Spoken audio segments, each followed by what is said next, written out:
অনেকক্ষণ বসে থাকতে থাকতে মনটা সিগারেটের জন্য আনচান করছে অভিজ্ঞানের। ডাক্তারখানা বলতে যেমনটা বোঝায়, এখানটা ঠিক তেমন নয়। সুন্দর করে সাজানো ঘরটা, কাঁচের জানলাগুলোতে ভারী পর্দা, সুন্দর করে সাজানো সোফা সেট, সামনে কাঁচের সেন্টার টেবিলে কিছু ম্যাগাজিন। এসি চলছে, বাইরের প্রখর দাবদাহের লেশমাত্র নেই এখানে। আর পুরো ঘরটাই যেন একমুঠো আকাশের রঙে সাজানো। সোফা কভার, জানলার পর্দা, দেওয়ালের বিশাল অয়েল পেইন্ট ছবিটা, এমনকি ফুলদানির ফুলটা অবধি আকাশি নীল। অদ্ভুত রকমের একটা নীরবতা ঘরটাতে। জীবনে টানাপোড়েন, দুশ্চিন্তা সবকিছু থেকে যেন সাময়িক একটা অবসর। অভিজ্ঞানের মতোই আরও কয়েকজন পেশেন্ট অপেক্ষা করছে, প্রত্যেকেই অপরিচিত, অথবা ঘরে নীরবতা ভঙ্গের আশঙ্কায় কেউই কারোর সাথে কথা বলছে না। ডাক্তারবাবুর আজ কোনো কারণে চেম্বারে বসতে একটু দেরি হচ্ছে। 2:25 বাজে। 1:30টার সময় অ্যাপয়েন্টমেন্ট ছিল অভিজ্ঞানের।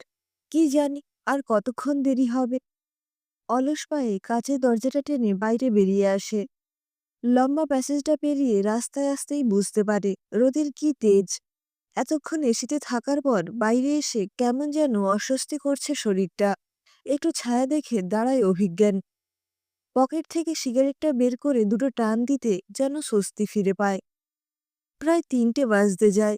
শ্রী নিশ্চয়ই চিন্তা করছে এতটা দেরি দেখে। অকারণ টেনশন করাটা যেন ওর একটা স্বভাব হয়ে যাচ্ছে দিন দিন। ওর সাথে ফোনে একটু কথা বলে চেম্বারে ফিরে আসে অভিজ্ঞান। ডাক্তারবাবু এসে গেছেন, পেশেন্ট দেখতে শুরু করে দিয়েছেন। নরম সোফায় শরীরটা এলিয়ে দেয় অভিজ্ঞান। আলসেমি না ক্লান্তি, কেমন একটা অস্বস্তি ঘিরে রয়েছে শরীর মনটাকে। সব ঠিকঠাক ছিল, কোথা থেকে যে কি হলো বুঝতেও পারল না। শেষ অবধি সাইকিয়াট্রিস্টের শরণাপন্নও হতে হলো। জানি না এখানেও কোনো সুরাহা হবে কিনা। মেয়েটার সামনের বছর মাধ্যমিক পরীক্ষা, অথচ ওকে বাড়িতে একটু শান্তির পরিবেশ দিতে পারছে না। বাবা মা হিসেবে এটা যে কতটা অক্ষমতা সেটা অভিজ্ঞান অন্তরে উপলব্ধি করে। মায়ের সাথে স্ত্রীর বনিবনা কোনোদিনই হয় না, কিছু না কিছু নিয়ে খুঁটোখুটি লেগেই আছে। দুপক্ষের অভিযোগ শুনতে শুনতে কান অবশ হয়ে গিয়েছিল। নতুন করে আর কিছু মনে হতো না অভিজ্ঞানের। কিন্তু বাবা মারা যাওয়ার পর থেকে সমস্যাটা যেন অন্যরকম হয়ে গেল। দিন দিন খিটখিটে হয়ে যেতে থাকে। শুধু স্ত্রীর সাথে না, ছেলে নাতি নাতনির সাথে অবধি দৈনিক অশান্তি। একরকম বাধ্য হয়ে সিদ্ধান্তটা নিতে হয়েছিল। কিন্তু মা যে সেটা জেনে ওই কাণ্ড ঘটাবেন ধারণারও বাইরে ছিল। যদি আরেকটু দেরি হতো, মাকে হয়তো আর বাঁচানোই যেত না। ভাবনার গভীরে এতটাই অন্যমনস্ক হয়ে পড়েছিল, রিসেপশনের মেয়েটি ওর নাম ধরে ডাকতেই চমকে ওঠে অভিজ্ঞান। গত পরশুদিন মাকে সঙ্গে নিয়ে ডাক্তারবাবুর কাছে এসেছিলেন। উনি সাধারণ কিছু কথাবার্তার পর মায়ের সাথে একান্তে কিছু কথা বলেছিলেন।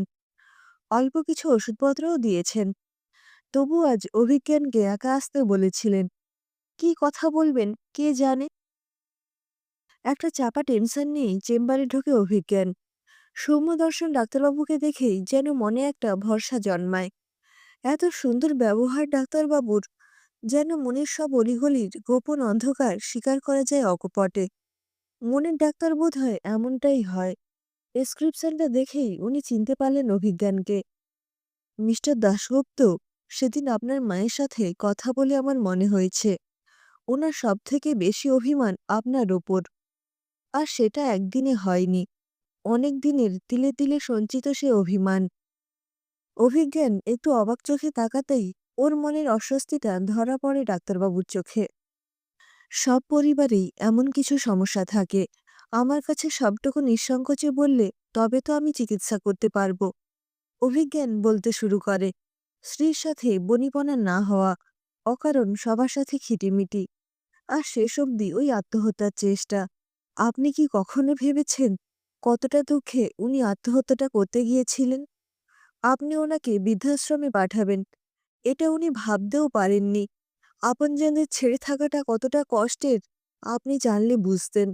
ওনার মধ্যে কতটা নিরাপত্তাহীনতা ওনাকে আত্মহত্যার পথে নিয়ে গিয়েছিল।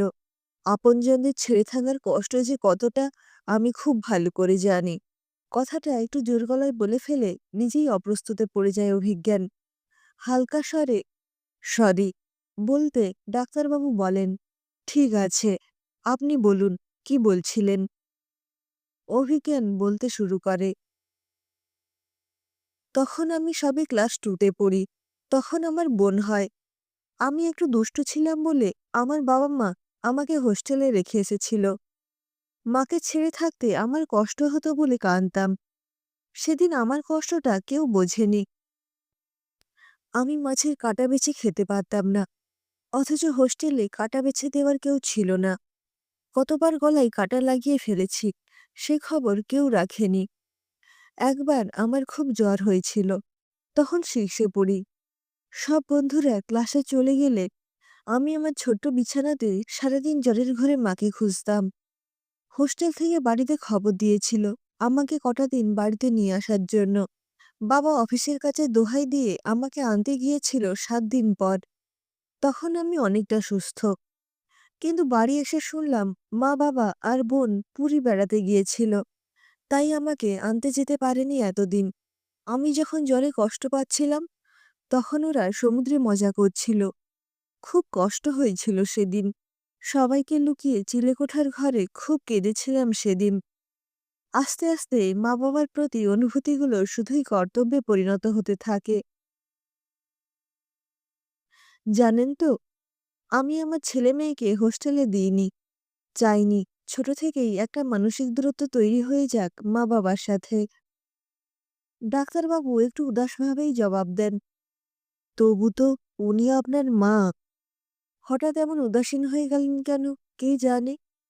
হয়তো ওনার সন্তানও বড় হচ্ছে দূরে কোনো হোস্টেলে। তার শিশুমুখটা হয়তো ভেসে এলো চোখের সামনে। অথবা সুদূর অতীতে নিজের বার্ধক্যের পরিণতি ভেবে থমকে গেলেন ক্ষণিকের জন্য।